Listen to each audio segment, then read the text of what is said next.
Hello, my dear students. In this particular topic, okay, which is still part of configuration of the ocean floor, but we will concentrate here on ocean deposits. All right, ocean deposits in the ocean. Okay, so we have here ocean deposits. All right. The ocean floor is almost covered with a blanket of sediments. When we say blanket of sediments, you please keep this in mind. All right, blanket of sediments. Sediments basically they are found on the they are basically unconsolidated parts. All right, okay. So just like soil deposits cover the land surface, so also we have sediments, okay, ocean sediments or ocean deposits which cover the land surface, and these are unconsolidated materials. It can include dust, it can include sands, it can include uh, different types of sediments. It can be organic in nature, okay, like the organic remains of plants, dead plants and animals, all right, which have disintegrated over the years. So sediments can be in the form of sand which is originated from the earth. It can be in the form of various types of organic sediments which is mainly in the form of shells, okay, which are being broken down in the form of skeletal remains, all right, okay, or in the form of plant fossils, all right, okay, trees, plants, all of these which are being deposited on the earth, uh, on the ocean floor, all right. Why we need to study, we need to know about ocean deposits, mainly because the ocean deposits are the main data which we have to record the events of the earth, okay, of the history of the earth. All right, so we will do a topic on geology, all right, or the geological time scale. So the ocean deposits, they play an important role in giving us information about what the earth history is like, okay, how the earth was formed, all right, what types of events occurred in the earth. All of these are stored in the sediments in the ocean floor, all right. How we came to know about the different fold mountains on the earth, example the Alps, example the Himalayas, okay. How do we know that they were uplifted and they were folded, all right. There was a history behind it, and the evidence we got for that is mainly from the sedimentary rocks which are found in these mountains, okay. Sedimentary rocks, they are rocks or sediment layers in the ocean floor, all right. So these sedimentary rocks, they get exposed upwards. Why? Because most of these folded mountains, they form part of a sea surface, okay. When the Angara land, which is the continent in the north, and the Gondwana land, which is the continent in the south, was separated by a sea, okay, or a water body which was known as Tethys Sea.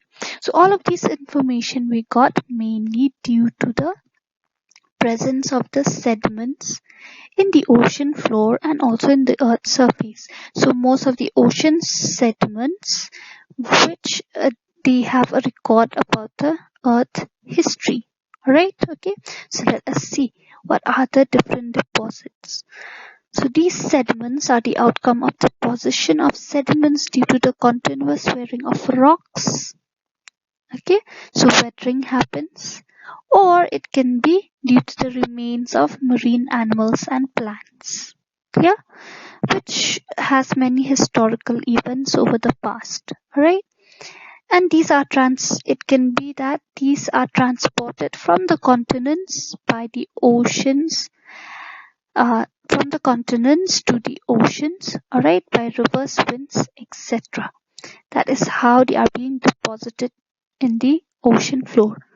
Or they can be many other ways also. It can be transported by the tides, okay, or they originally originates from the ocean floor only, like we have the lava which are being deposited on the ocean floor, right, from the volcanoes or the mid-oceanic ridges. Thus, we can define ocean sediments as consolidated organic and inorganic particles that accumulate or are deposited on the ocean floor. So we have here classification of ocean deposits. Ocean deposits are classified on different bases. On the basis of location, where are they located, where are they distributed? On the basis of depth, this also is similar with location, but we are looking into the depth of the ocean. Where are the deposits, ocean deposits, located on the basis of depth, whether it is on the continental shelf or the continental slope or the deep sea ocean. So it depends on the basis of origin of sediments. Where are the origin of the sediment, whether it's from the earth or from the deep sea ocean, okay, or we can also say the type of sediments. So on the basis of location, we have Sir John Murray has classified the ocean deposits based on the location they predominate, namely terrigenous deposit and pelagic deposit. Please remember these terms. Terrigenous deposit, it predominates in continental shelf. Alright? When we say terrigenous, it means the source of this is mainly from the continent. Alright, terrigenous, the terrain of the continents. Okay, that is why we have a majority of this type of deposit is found in the continental shelf. Although this type of deposit can be seen also in the deep sea ocean or the deep ocean basin, but then the majority of this type of deposit is in the continental shelf. That is why Sir John Murray, he gave it as terrigenous deposit, because majority of this type of deposit is found in these areas. Alright, here it's given neritic. Can you see this neritic? Neritic also, it means it originates from the continent. So continental, and it is lithogenous. Another term for terrigenous is lithogenous, means from the lithosphere. Alright, so all of these areas are where terrigenous deposits are located. And then another one we have is pelagic deposit, which predominates in deep ocean basin. We will learn about the meanings later. Alright, so pelagic deposit, this type of sediment, it predominates, or majority of it is seen in the deep ocean basin. Okay.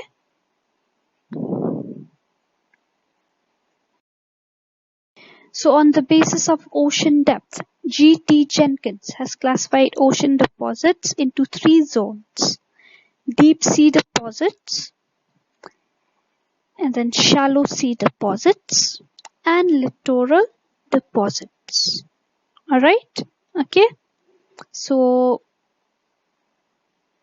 we have given A, B and C. Alright, so the one which is concentrated, or the shallowest depth, is the littoral deposits. Alright, and then we have the shallow deposits, okay, and the very deep part, or the ones which have maximum depth, are the deep sea deposits. Okay, the deep sea deposits, they fall below 100 fathoms. 1 fathom, alright, please remember this measurement. 1 fathom is equal to 1.8 meters. Alright, okay. So another unit of measurement of distance, of depth, is given in terms of fathoms. Alright, so just remember the measurement. 1 fathom is equal to 1.8 meters. Clear? So deep sea deposits are divided into pelagic deposits and terrigenous deposits. Okay, and then based on the depth, alright, which we can find at the depth of below 100 fathoms. Okay, and then we have shallow sea deposits, which is between low tide water and 100 fathoms depth. Okay, and littoral deposits is between high and low tide. The diagram which shows the depth is shown in the next slide.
So on the basis of origin of ocean sediments, we have terrigenous or lithogenous. Okay, terrigenous, as I told you, it is mainly based on weathering and erosion of the continents. Okay, or it can be also due to volcanic eruptions or volcanic activities which can occur within the ocean floor. Alright, so these are mainly based on the lithogenous substances, means of the earth. Alright, okay, they are not organic in nature. Alright, so and then another one is biogenous, so biological activity. Okay, biological activity. Through the years we have many events which killed thousands of species. Alright, in such type of events, what happen is there's a kind of mass deposition of organic species. Okay, it can be in the form of trees, it can be in the form of animals, it can be um, in the form of animals underwater. Okay, fish, planktons, all of these. So if these they die out in a very massive way, what happen is it becomes a mass grave and they get deposited over that area. Okay, that kind of deposit, mainly it includes skeletals, okay, bones, shells, all of that. That is known as biogenous deposit. Okay, and then we have hydrogenous or autogenous. Mainly this is chemical processes within the ocean crust and sea water. Okay, and then cosmogeneous. This is very limited. Impacts of extraterrestrial objects, means of alien objects or space objects. Like if a meteor hit the earth, okay, if a meteor hits the earth, that will be known as a cosmogeneous effect. So the kind of sediments or the impact which we have, it will be those sediments deposited are known as cosmogeneous. So now we have here distribution of ocean deposits. We have learned about the classification. Now we'll come to the distribution. Right? Distribution of ocean deposits may be attempted in various ways as follows. It can be vertical distribution of ocean deposits, which means the depth. Okay, as we have seen, we have deep sea deposits, then littoral deposits and shallow deposits, right? Okay, that is known as vertical, means from up towards the ocean. All right, so mainly we have the depth involved. Clear? And then we have regional distribution. Regional distribution or ocean-wise distribution, whether these types of deposits they are located or distributed in Indian Ocean or Atlantic Ocean or Pacific Ocean. Right, that is known as regional distribution. And then marine province-wise distribution, such as ocean deposits on continental shelves and deep sea plains. All right. So, and then sediment-wise distribution, such as terrigenous deposits and pelagic deposits, means based on the type of sediments distributed. Clear? So there are various ways how we can distribute ocean deposits. Now we will concentrate on sediment-wise distribution, okay, and leave all the others, because this will cover all the other types of distribution. So distribution of terrigenous deposits. Okay, terrigenous deposits are of various types. Right, it can be gravels, it can be in the form of sand, it can be in the form of mud or any volcanic material. All right. So gravels, basically they are pebbles, then small stones, okay, rocks, all of these, they are included in gravel. Sands, you know what is sand? We can see beaches, right? They have many sand, and then mud which is a liquid substance of the earth, right? Okay, or a liquid mixture of sand and volcanic materials, okay, which are derived through weathering and erosion of continental rocks by various denudation processes.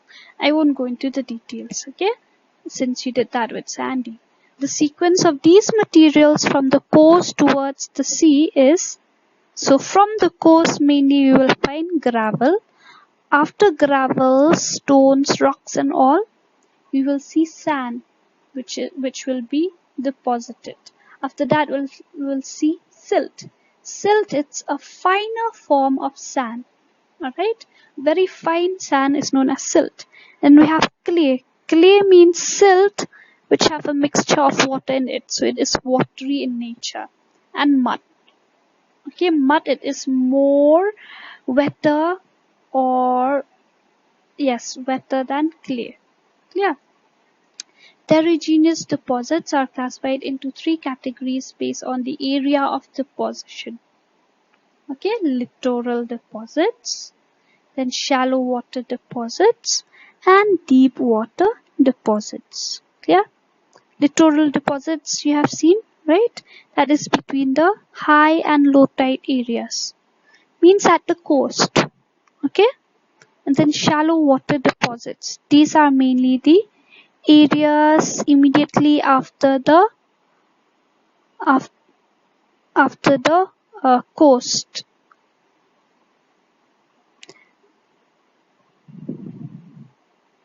And then we have deep water deposits. Okay, so after the coastal area, the coastal margin, all right, we have shallow water deposits. Mainly these are in the continental shelf area. Okay, and then deep water deposits. So after the continental margin, all those areas, they fall under the ocean deeps, or the so these type of deposits are seen in the deep, are known as deep water deposits. Clear? So here we have, you take a look at the slide.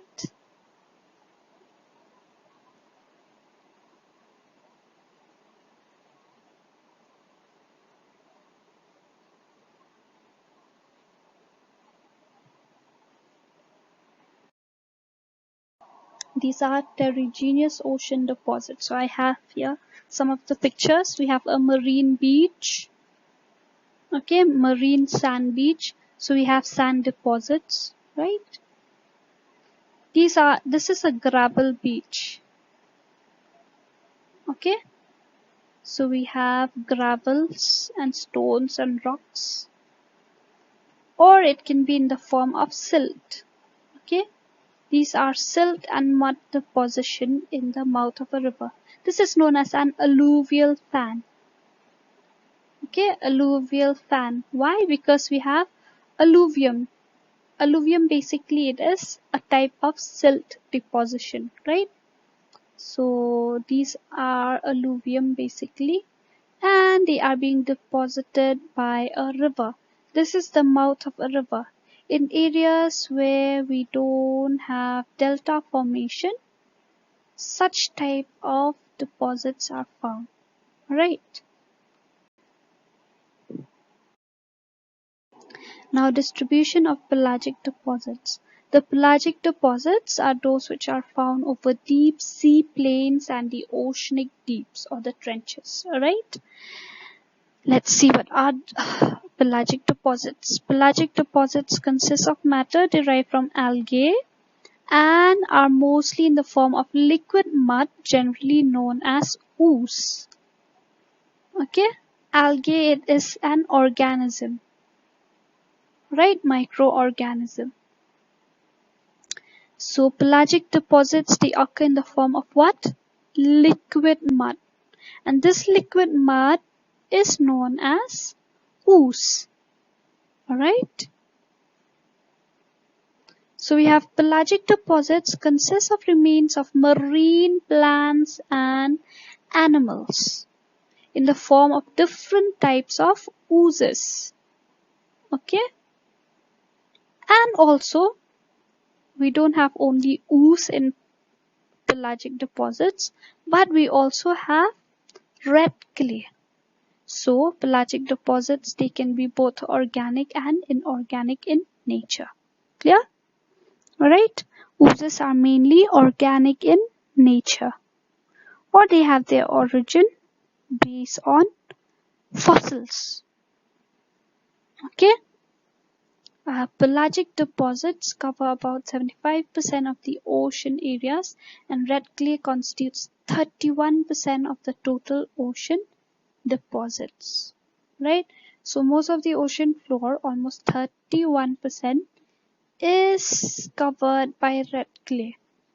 Clear? See, pelagic ocean deposits.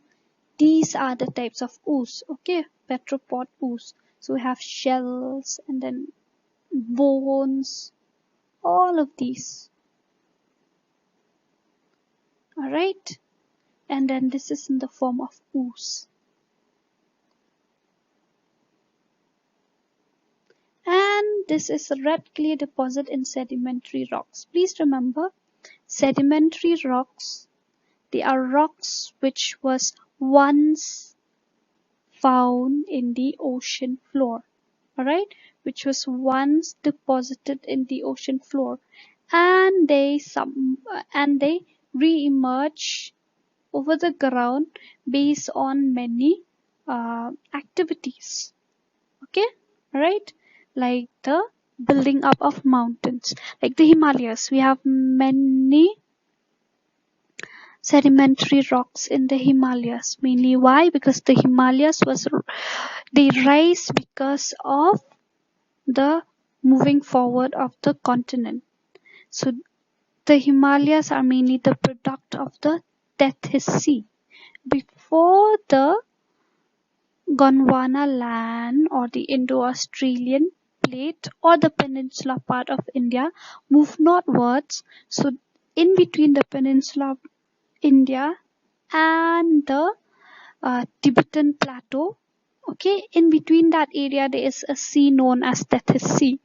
So when the peninsula starts moving upwards, that sea was uplifted, okay, and the water gets dried up, and it gets uplifted in the form of folded mountains in the form of Himalayas. Alright, so we have these type of deposits in the sea.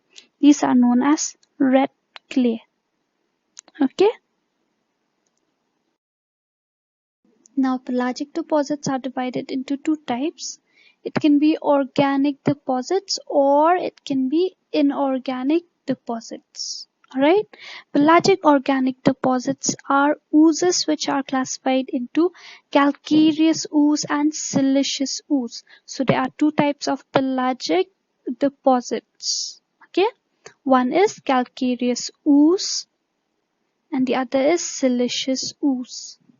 It's called calcareous ooze. Why? Because mainly it is these type of ooze, they have lime in it. Okay, lime means calcium. Alright, they are known as siliceous ooze. Why? Because they have a silica content in it. These are minerals. Okay, so based on the type of mineral which is present in a particular ooze, we can classify them as calcareous or siliceous. If it has lime in it, then it will be known as calcareous ooze. If it has silica in it, then it will be known as siliceous ooze. Clear? So calcareous ooze is further subclassified into petropod ooze and globerigina ooze on the basis of types of organisms. So these are ocean organisms, petropods, alright, and globerigina. So you can always search on these, okay. And then siliceous ooze have subtypes on the basis of dominance of a particular organism. These includes radiolarian ooze and diatom ooze. Pelagic inorganic deposits. These are mainly in the form of meteorites. Remember I told you cosmogeneous effect. Then volcanic lava and precipitates which are transported to the ocean or fall from above the sea surface. Alright, but these are very limited. So the important type is red clay, which cover a major part of the deep ocean. Here we have the horizontal distribution of ocean deposits in Indian Ocean.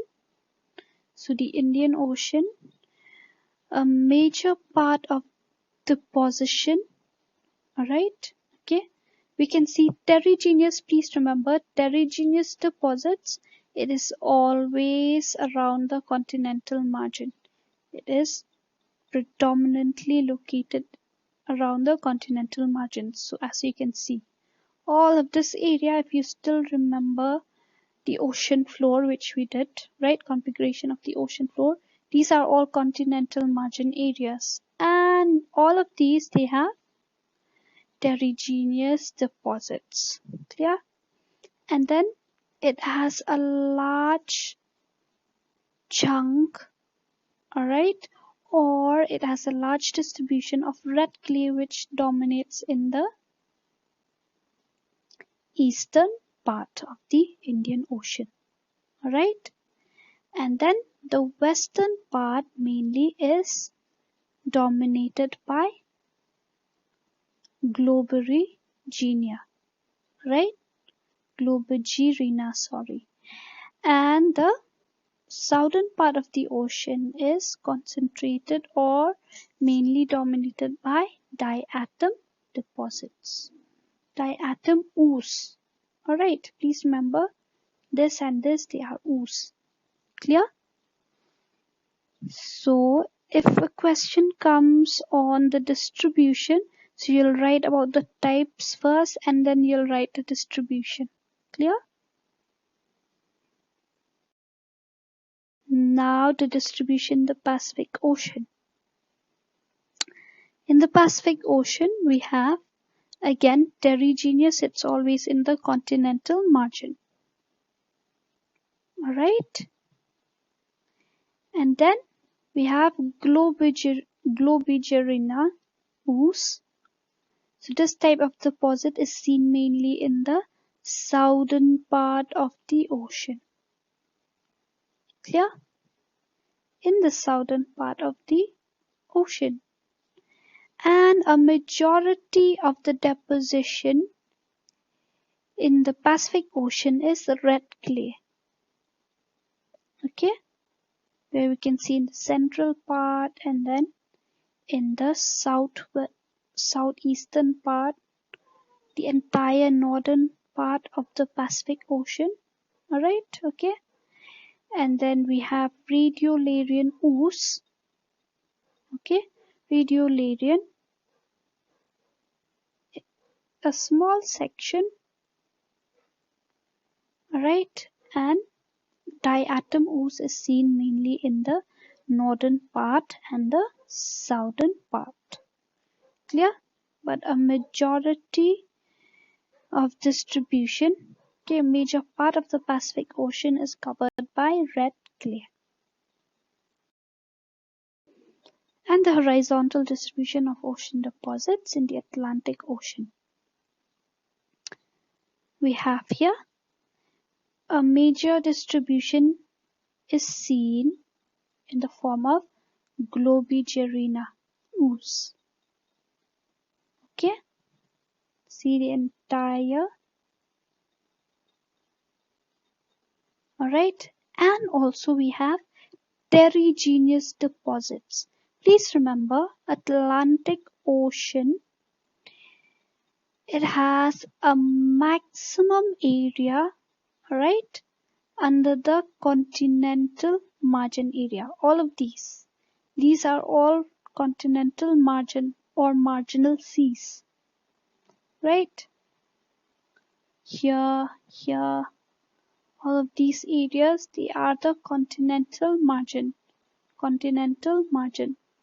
So a large area is covered by terrigenous deposits along the coast and the marginal seas, right? After that, we have in the central part of the ocean, we have the Globigerina. And then we have red clay, which is seen in pockets, in many pockets. Okay? And then the petropod ooze. And the diatom ooze in the southern part. Please remember this, in all the oceans, the diatom is always in the southern part. Okay? So I hope you understood the lecture. If you have any problem, you please let me know and inquire in Google Classroom. Alright? Or you can message me.